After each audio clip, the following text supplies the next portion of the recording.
حضرت سید عثمان مروندی المعروف لال شہباز قلندر پاکستان میں صوفیاء کی سرزمین سندھ کے علاقے سہون شریف میں آ کر آباد ہوئے۔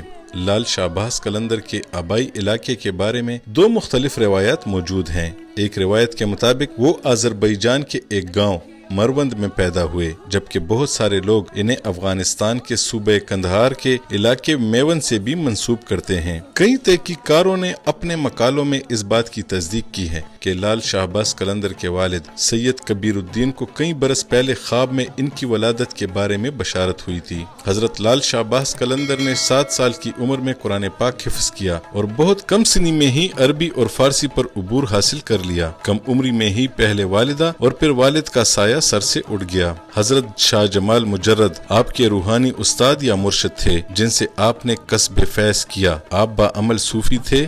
صرف و نحو اور لسانیات پر آپ کی تحریر کردہ کتب عرصے دراز تک مدارس میں پڑھائی جاتی رہیں۔ روایات کے مطابق لال شہباز قلندر نے متعدد روحانی سفر کیے اور کئی بزرگان دین سے ملاقاتیں کی۔ آپ پیدل بغداد شریف، کربلا معلی، نجف اشرف اور مدینہ منورہ سے ہوتے ہوئے حج پر تشریف لے گئے اور واپسی میں ایران کے شہر مشہد پہنچے، جہاں سے آپ نے برصغیر کی طرف قدم بڑھایا اور سہون شریف کو اپنا مستقل مسکن بنا لیا۔ حضرت لال شہباز قلندر مولانا جلال الدین رومی کے ہم اثر تھے اور کونیا میں مولانا رومی کے مزار کی طرح آپ کے مزار پر بھی صوفیانہ وجد یا دمال کو خصوصی حیثیت حاصل ہے۔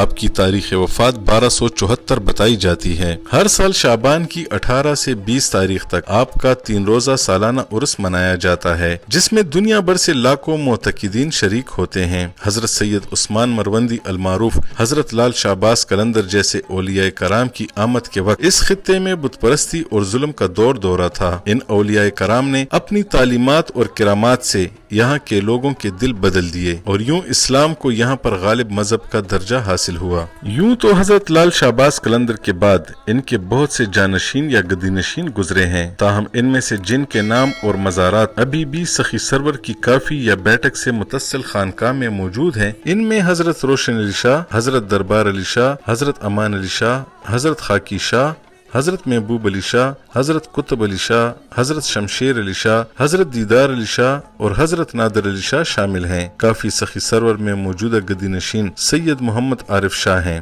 حضرت لال شہباز قلندر کے مزار سے چند قدم کے فاصلے پر واقع اس عمارت کو عام طور پر کافی سخی سرور کہا جاتا ہے، جس کی باغ ڈور سنبھالنے والے کو مرشد کہا جاتا ہے اور مریدوں کو ملنگ۔ گزشتہ کئی صدیوں سے قائم یہ کافی حضرت سلطان سخی سرور کے نام سے منسوب ہے، کیونکہ روایات کے مطابق یہاں پر انہوں نے چلا کشی اور عبادت کی تھی۔ یہاں پر دور دراز سے آنے والے زائرین لال شہباز قلندر کے ان جانشینوں کے مزارات پر حاضری بھی دیتے ہیں اور یہاں پر موجود میٹھے پانی کے قدرتی چشمے سے سیراب اور شفایاب بھی ہوتے ہیں۔ اسی عمارت کے اندر ہی لال شہباز قلندر کی گدی بھی ہے، جہاں پر ان کے جانشین مخلوق خدا کے روحانی علاج کے ساتھ ساتھ روزانہ ہزاروں لوگوں کے لیے لنگر کا اہتمام بھی کرتے ہیں۔ احاطے میں قائم جامع مسجد میں 5 وقت نماز ادا کی جاتی ہے۔ یہاں یہ کافی ایک روحانی مرکز اور تربیت گاہ کے ساتھ ساتھ ایک فلاحی ادارے کے طور پر بھی خدمات سر انجام دے رہا ہے۔ یہاں سالکین کی روحانی اور اخلاقی تربیت کا خاص اہتمام کیا جاتا ہے۔ کافی کے اندر لنگر کا نظام اپنے دیکھنے والوں کو حیران کر دیتا ہے۔ یہاں پر شاید اس خطے میں روٹیاں پکانے کی سب سے بڑی مشین بھی نصب ہے، جس میں بیک وقت ہزاروں روٹیاں تیار کی جا سکتی ہیں، جن کی تیاری کے کام میں یہاں پر رہنے والے بہت سارے ملنگ یا خواہش مند رضاکار حصہ لیتے ہیں، جنہیں اپنے مہمانوں کے لیے یہ روٹیاں تیار کرنے میں کبھی دیری نہیں ہوئی۔ یہ فلاحی مرکز شہر اور اس کے اطراف کے مکینوں اور آنے والے زائرین کے ساتھ ساتھ درجنوں اسکولوں اور مدارس کے ہزاروں طلبہ کو گرمی کے موسم میں برف اور پینے کا صاف اور ٹھنڈا پانی مفت فراہم کرتا ہے۔ یہاں پر بے ہنر افراد کو ہنر سکھا کر باعزت زندگی گزارنے کے قابل بنایا جاتا ہے۔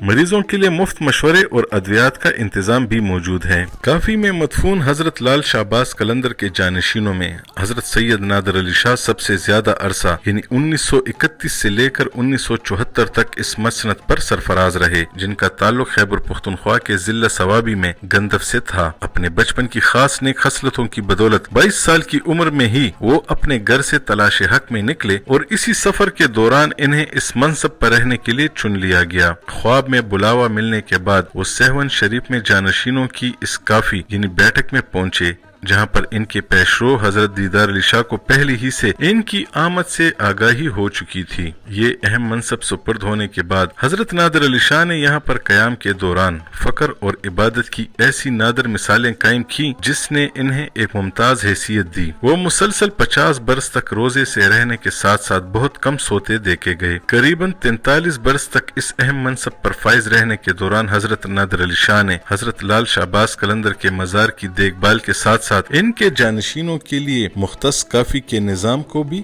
منظم کیا۔ آپ نے محبت، امن اور خدمت خلق کو قلندری سلسلہ طریقت کا بنیادی جز ہونے پر بہت زور دیا۔ آپ نے اپنے حسن عمل سے دنیا بھر میں بڑی تعداد میں لوگوں کو متاثر کیا۔ جب آپ دنیا سے رخصت ہونے لگے تو اپنا منصب اپنے مرید خاص اور بتیجے موجودہ مرشد سید محمد عارف شاہ کے سپرد کر دیا۔ حضرت سید نادر علی شاہ کی درگاہ کے نام سے مشہور اس کافی میں آنے والے بہت کم ہی نامراد واپس لوٹے ہیں، جہاں پر وہ جسمانی بیماریوں سے شفا کے ساتھ ساتھ روحانی طور پر بھی فیضیاب ہوتے ہیں۔ یہاں پر دور و نزدیک سے آنے والوں کے لیے فی سبیل اللہ قیام و طعام کی سہولت بھی موجود ہے، جہاں پر تصوف کے اس قلندری روحانی سلسلے سے وابستہ سینکڑوں ملنگ اور رضاکار ہم وقت خدمت خلق میں دل و جان سے مصروف عمل دکھائی دیتے ہیں اور اپنے مرشد کی تعلیمات کی روشنی میں اپنے دینی فرائض کے ساتھ ساتھ مخلوق خدا کی خدمت کو اللہ تعالیٰ کا خاص فضل و کرم اور اپنے لیے ایک عظیم سعادت اور عبادت سمجھتے ہیں۔